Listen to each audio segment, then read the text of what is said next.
چھوڑ دیا جائے، ترک کر دیا جائے اور کفارہ دے دیا جائے۔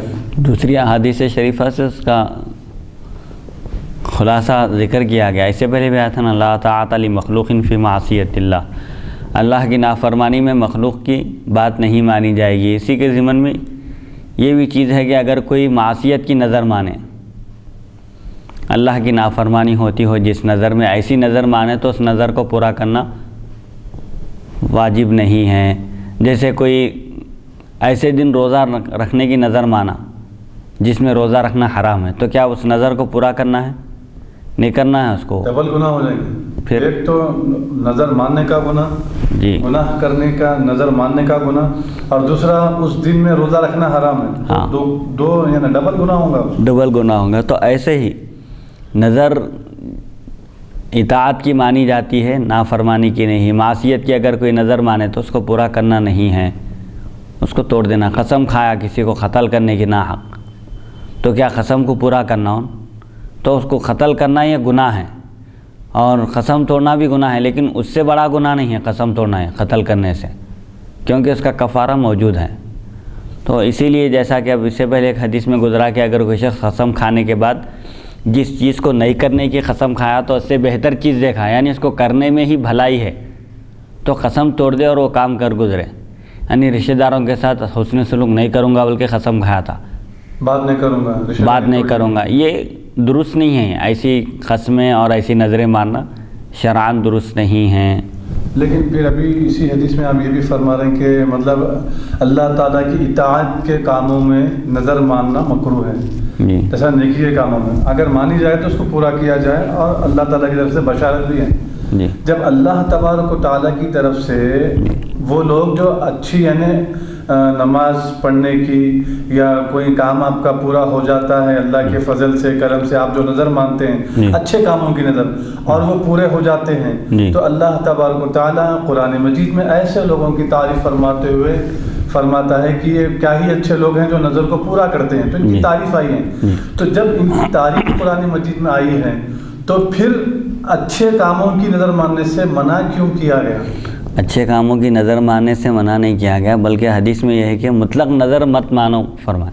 کیوں؟ اس لیے کہ نظر ماننے سے جو تقدیر میں لکھا ہوا ہے، مقدر میں جو لکھا ہوا ہے، وہ تو ٹلنے والا نہیں ہے۔ ایک مثال کے ذریعے سمجھائیے مطلق نظر، جیسے مطلق بھائی نافرمانی کی بھی نظر مت مانو، اور اچھی چیز کی، اچھے کاموں کی نظر بھی مت مانگو۔ کیوں؟ اس لیے کہ اگر ایک شخص نظر مانا پوری نہیں کر سکا تو جو چیز شرعاً واجب نہیں ہے اس کو اپنے اوپر واجب کر لینے کا نام نظر ہے۔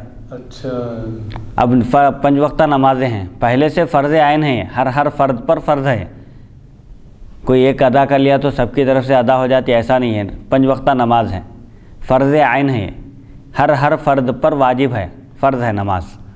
نماز جنازہ ہے، فرض کفایہ ہے، محلے کے چند لوگ بھی ادا کر لیے تو سب سے فرض ساقط ہو جاتا ہے، اگر کوئی بھی ادا نہیں کرے تو پورے گناہ گار ہو جاتے۔ لیکن 5 وقتہ نمازوں کا مسئلہ ایسا نہیں ہے، ہر فرد پر فرض ہے نماز، جو بھی چھوڑ دے گا گناہ گار ہوں گا۔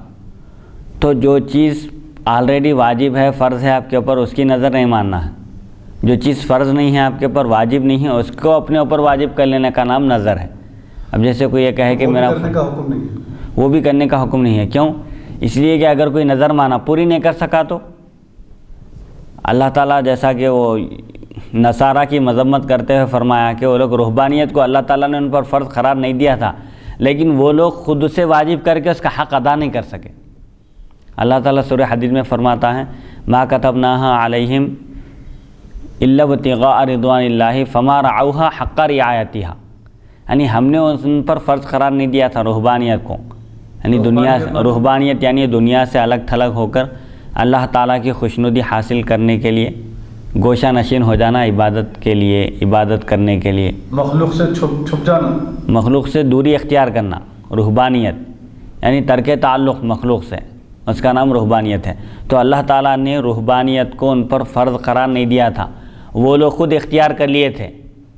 تو مذمت اختیار کر لینے سے نہیں کر رہا اللہ تعالیٰ ان کی وہاں پر، خود کیوں اختیار کر لیا بلکہ نہیں کرا، بلکہ اختیار کرنے کے بعد اس کی رعایت نہیں کر سکے، اس کا حق ادا نہیں کر سکے، پورا نہیں کر سکے، ہاں اس کو پورا نہیں کر سکے، جیسا اس کا اہتمام کرنا چاہیے ویسا نہیں کر سکے، اسی لیے ان کی مذمت کی گئی۔ تو اب نظر ماننے کے بعد کوئی شخص اگر پورا نہیں کر سکا اس کو، تو اس کا مطلب یہ ہوا کہ نظر جو مانا یہ درست نہیں ہے اس کا نظر ماننا۔ اگر کوئی اس کا حق ادا کرنے کی طاقت نہیں رکھتا ہے تو اس کو نظر نہیں ماننا چاہیے۔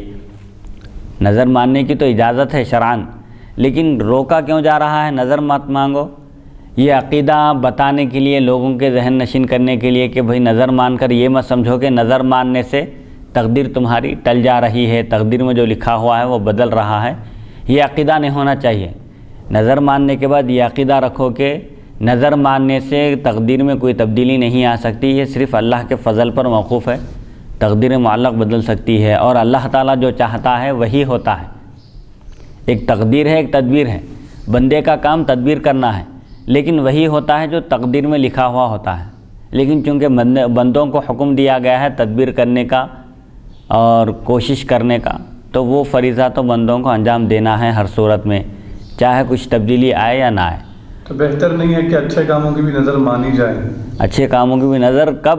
جبکہ اس کو اس بات کا یقین ہو کہ وہ پورا نہ کر سکتا ہو، پورا کرنے کی استطاعت ہے، یقین ہے، تو اس وقت نظر ماننے میں کوئی حرج نہیں ہے۔ لیکن نظر مانو یا مت مانو، اللہ جو تمہارے مقدر میں لکھا ہوا ہے وہ تو ہو کے رہنے والا ہے۔ جی، تو اس سے یہ بات، یعنی اس حدیث میں امت کے لیے یہ تعلیم ہے کہ وہ اللہ عز و جل سے ہر لمحہ ہر گھڑی دعا کرتے رہیں، کیونکہ دعا کے ذریعے ہی اللہ تبارک و تعالیٰ تقدیر کو بدلتا ہے، جو لٹکی ہوئی تقدیر ہے۔ بلکہ یہ عقیدہ رکھنا غلط ہے کہ میں فلاں کام کی جو ہے نظر مان رہا ہوں، کہ وہ نظر ماننے کے ذریعے میرا وہ کام پورا ہو رہا ہے۔ جی، تو یہ اگر ایسا عقیدہ رکھتے ہیں تو یہ غلط عقیدہ ہے۔ جی، کیونکہ جب اللہ تعالیٰ ہی کاموں کا کرنے والا ہے تو نظر ماننے کی ضرورت کیا ہے؟ جی، تو دو چیزیں بتائی جا رہی ہیں یہاں پر، نظر مت مانو کیوں؟ نظر ماننے سے جو روکا گیا ہے اس کی وجہ بتا رہے ہیں کہ نظر ماننے سے تقدیر میں تبدیلی نہیں آتی، ایک بات۔ اور نظر ماننے کا مقصد کیا ہے، کیوں مانی جاتی ہے؟ نظر کے ذریعے تو صرف بخیل سے مال کچھ نکال لیا جاتا ہے، جو سخی ہیں، اللہ کی راہ میں خرچ کرنے والے ہیں، دل والے ہیں، وہ لوگ تو خرچ کرتے ہیں، لیکن جو بخیل ہے، کنجوس ہے، اس کا کوئی کام بن نہ رہا تو مجبوراً وہ خرچ کرتا ہے۔ اس کو کوئی مصیبت نہیں ہے تو آرام میں رہتا ہے، خرچ کرنے کی طرف مائل ہی نہیں ہوتا۔ تو اس پر اگر کوئی مصیبت آنے والی ہے تو قسم کھا لیا ہے، نظر مان لیا کہ یہ مصیبت میری ٹل گئی تو میں اللہ کی راہ میں اتنے مسکینوں کو کھانا کھلاؤں گا۔ تو نظر کا مقصد کیا ہے؟ جو بخیل ہے، کنجوس ہے، اس سے کچھ مال نکال لینا ہے۔ تو یعنی یہ بھی اللہ تبارک و تعالیٰ کی طرف سے ہی قائم کیا ہوا ہے، قائم کیا ہوا نظام ہے یہ، تاکہ بخیل کی بخالت دور ہو، مجبوراً ہی صحیح اس کو خرچ کرنا پڑے اللہ کی راہ میں، یہ اصل مقصد ہے۔ باب فی وفاء النذر، حدیث نمبر 1585، حدثنا اسحاق بن منصور حدثنا یحیی بن سعید القطان عن عبید اللہ بن عمر عن نافع عن ابن عمر عن عمر قال یا رسول اللہ انی كنت نذرت ان اعتکف لیلة فی المسجد الحرام فی الجاہلیۃ قال اوفی بنذرک وفی الباب عن عبد اللہ بن عمر وابن عباس وحدیث عمر حدیث حسن صحیح وقد ذهب بعض اہل العلم الى هذا الحدیث قالوا اذا اسلم الرجل وعليه نذر طاعة فليفي به، وقال بعض اہل العلم من اصحاب النبی صلی اللہ علیہ وسلم لا اعتکاف الا بصوم، وقال آخرون من اہل العلم ليس على المعتكف صوم الا ان يوجب على نفسه صوما، واحتجوا بحديث عمر انه نذر ان يعتكف ليلة في الجاهلية فامره النبي صلی اللہ علیہ وسلم بالوفاء وهو قول احمد و اسحاق۔ نظر کا پورا کرنا، نظر ماننا مکروہ ہے، اگر کوئی نظر مان لے تو کیا حکم ہے؟ پورا کرنا واجب ہے اس پر، اطاعت کی اگر نظر ہو تو۔ حضرت عمر رضی اللہ عنہ سے روایت ہے، نیکی کے کاموں کی اگر نظر ہو تو پوری کرنا واجب ہے۔ حضرت عمر رضی اللہ عنہ سے روایت نے عرض کیا، یا رسول اللہ صلی اللہ علیہ وسلم، میں نے دور جاہلیت میں نظر مانی تھی کہ ایک رات مسجد حرام میں اعتکاف بیٹھوں گا، تو آپ صلی اللہ علیہ وسلم نے فرمایا اپنی نظر پوری کرو۔ تو اس سے معلوم ہوا کہ اطاعت کی نظر ہے، نیکی کی نظر ہے، تو اس کو پورا کرنا واجب ہے۔ اس باب میں حضرت عبداللہ بن عمر اور ابن عباس رضی اللہ عنہم سے بھی روایت مذکور ہیں، حدیث عمر حسن صحیح ہے۔ بعض اہل علم اسی حدیث کی طرف گئے ہیں، وہ فرماتے ہیں جب کوئی شخص اسلام لائے اور اس کے ذمے نیکی و عبادت کی نظر ہو تو اسے پورا کرے۔ مسلمان ہونے سے پہلے اگر کوئی نظر مانا تھا، اطاعت کی نظر تھی، نیکی کی نظر تھی، خیرات کے کاموں کی نظر تھی، بھلائی کی نظر تھی، تو اس نظر کو پورا کرنا واجب ہے۔ بعض صحابہ کرام اور دیگر اہل علم فرماتے ہیں روزے کے بغیر اعتکاف درست نہیں. اعتکاف کا لازمی جز ہے روزہ، روزے کے بغیر اعتکاف درست نہیں ہے. جبکہ دوسرے علماء فرماتے ہیں کہ معتکف کے ذمہ روزہ نہیں، البتہ یہ کہ وہ خود اپنے ذمہ واجب کر لے. یہ رمضان سے ہٹ کر اعتکاف کی بات ہے. رمضان کا جو اعتکاف ہے وہ تو بغیر روزے کے نہیں ہوتا، روزہ لازمی ہے. اگر کوئی اعتکاف بیٹھنے کی نظر مانے اور اس کے ساتھ روزے کی نظر نہ مانے تو بعض اہل علم فرماتے ہیں کہ اس پر صرف اعتکاف واجب ہے، روزہ نہیں. لیکن بعض اہل علم یہ فرماتے ہیں کہ اعتکاف بغیر روزے کے نہیں ہوتا، لہذا اعتکاف کی نظر مانے تو روزہ بھی واجب ہو جاتا ہے اس پر. یہ امام احمد بن حنبل اور امام اسحاق فرماتے ہیں. لیکن احناف کے نزدیک رمضان کا جو اعتکاف ہے وہ روزے کے ساتھ ہے، اور عام دنوں میں اگر کوئی معتکف ہونا چاہتا ہے، اعتکاف کا اصل مقصد اللہ تعالیٰ کی عبادت کے لیے یکسوئی اختیار کرنا، تو رمضان میں توجہ ہو، کیونکہ معتکف کو جتنا موقع نیکیوں کا ملتا ہے، عبادت کا ملتا ہے، قرآن کی تلاوت کا ملتا ہے، ذکر و اذکار اور تسبیح اور تحمید کا ملتا ہے، وہ باہر کے لوگوں کو نہیں مل سکتا، مسجد کے باہر رہنے والوں کو. تو عام دنوں میں بھی آدمی اعتکاف کی نیت کر کے مسجد میں، جیسا کہ کہا جاتا ہے کہ مسجد میں اگر داخل ہو تو اعتکاف کی نیت کر لو، جب تک مسجد میں رہو گے ثواب ہی ثواب ملے گا. تو معتکف کے ذمے، جبکہ دوسرے علماء فرماتے ہیں معتکف کے ذمے روزہ نہیں، البتہ یہ کہ وہ خود اپنے ذمے واجب کر لے. اعتکاف اور روزے دونوں کو واجب کر لے، اعتکاف کے ساتھ روزے کو بھی اگر اپنے اوپر واجب کر لے، روزے کی بھی نظر مان لے تو تب اس پر روزہ واجب ہے، ورنہ صرف اعتکاف کافی ہے. انہوں نے حضرت عمر رضی اللہ عنہ کی حدیث سے استدلال کیا کہ آپ نے دور جاہلیت میں مسجد حرام میں اعتکاف کی نظر مانی تھی تو نبی کریم صلی اللہ علیہ وسلم نے انہیں نظر پورا کرنے کا حکم دیا، روزے کا ذکر نہیں ہے. تو اسے معلوم ہوتا ہے کہ روزے کی اگر نظر مانا اعتکاف کے ساتھ تب واجب ہے، نظر صرف اعتکاف کی مانا تھا تو صرف اعتکاف واجب ہے، روزہ نہیں.